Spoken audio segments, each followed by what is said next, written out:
Berakhirnya dunia ini ditandai dengan ditiupnya sangkakala oleh malaikat yang bertugas. Trompet itu akan ditiup oleh malaikat Israfil nantinya jika perintah sudah diberikan. Seperti apakah gambaran sangkakala itu? Apakah sama dengan trompet-trompet yang lain? Benarkah bumi menyerupai bentuk sangkakala? Apa saja yang terjadi jika sangkakala ditiup? Lalu, seperti apa bentuk sangkakala itu?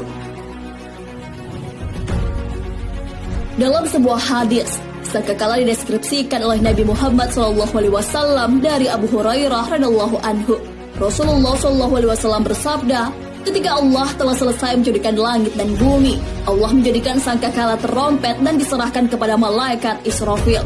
Kemudian ia letakkan di mulutnya sambil melihat ke arsy, menantikan bilakah ia diperintah. Saya bertanya, ya Rasulullah, apakah sangkakala itu? Jawab Rasulullah, bagikan tanduk dari cahaya. Saya tanya, bagaimana besarnya? Jawab Rasulullah, sangat besar bulatannya. Demi Allah yang mengutusku sebagai nabi, besar bulatannya itu seluas langit dan bumi, dan akan ditiup hingga 3 kali. Pertama, nafkhatul faza untuk menakutkan. Kedua, nafkhatul sa'ak untuk mematikan. Ketiga, nafkhatul ba'ats untuk menghidupkan kembali atau membangkitkan. Penjelasan mengenai hadis tersebut terdapat dalam kitab Daqaiqul Akbar karangan Imam Abdurrahim bin Ahmad Al-Qadli. Beberapa hal yang dijelaskan adalah bahwa Allah Subhanahu wa Ta'ala menciptakan sangkakala yang diberikan kepada malaikat Israfil untuk ditiup saat hari kiamat telah tiba. Sangkakala memiliki 4 cabang. Ada cabang yang ada di timur, 1 cabang ada di barat, satunya lagi berada di bawah bumi bagian paling bawah. Kemudian cabang terakhir berada di atas langit yang paling atas. Dari penjelasan tersebut, sangkakala itu ukurannya sangat besar, melebihi langit dan bumi.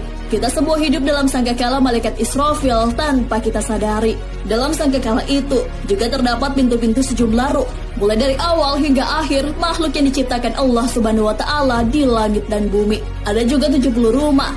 1 rumah untuk ruh para nabi, 1 rumah untuk ruh malaikat, 1 rumah untuk ruh jin. Begitu pula dengan ruh manusia, ruh setan, ruh-ruh hewan, hingga akhirnya 70 makhluk. Benarkah bumi menyerupai bentuk sangkakala? Beberapa tahun silam, sekelompok peneliti melakukan penelitian tentang bentuk bumi. Mereka ingin mengetahui bentuk bumi. Apakah betul bentuk bumi itu bundar seperti yang kita pikirkan selama ini? Tim itu dipimpin oleh Profesor Frank Steiner dari Universitas Ulm, Jerman, dengan menggunakan alat canggih bernama Wilkinson Microwave Anisotropy Probe (WMAP). Mereka menemukan bahwa ternyata alam semesta ini berbentuk sebuah trompet. WMAP sendiri adalah alat canggih milik NASA. Lewat penelitian menggunakan WMAP ini, ditemukan pula alasan mengenai bentuk bumi yang terbentuk terompet.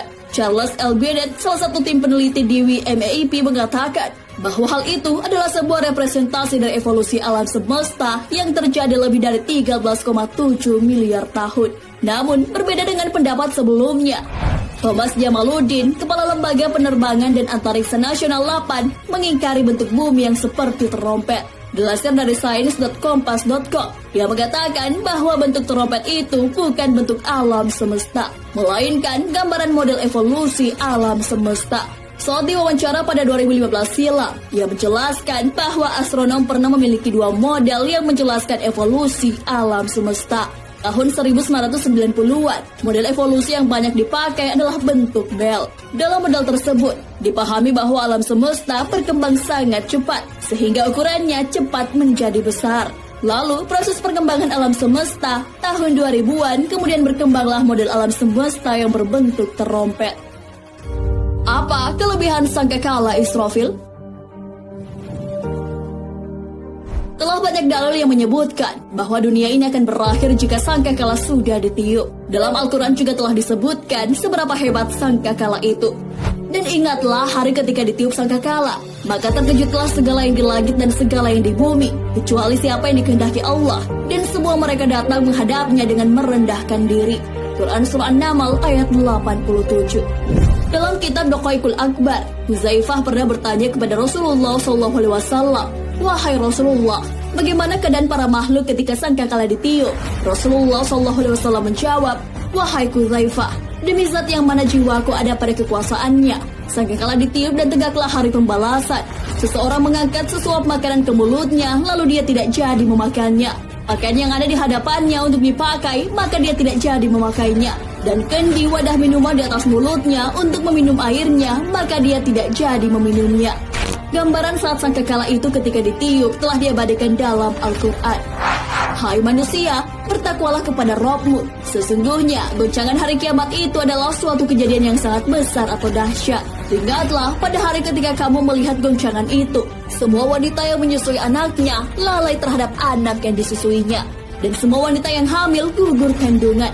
Kamu melihat manusia dalam keadaan mabuk, padahal sebenarnya mereka tidak mabuk. Akan tetapi azab Allah itu sangat keras.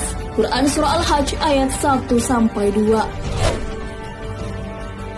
Nah, sahabat beriman, itulah penjelasan mengenai gambaran sangkakala. Para peneliti juga menemukan bahwa evolusi alam semesta berbentuk trompet atau sangkakala.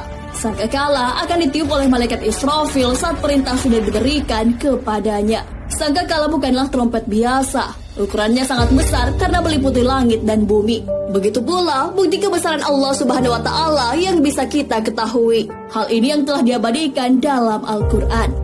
Akan kami perlihatkan kebesaran kami pada manusia. Quran Surah Fussilat ayat 53. Wallahu a'lam.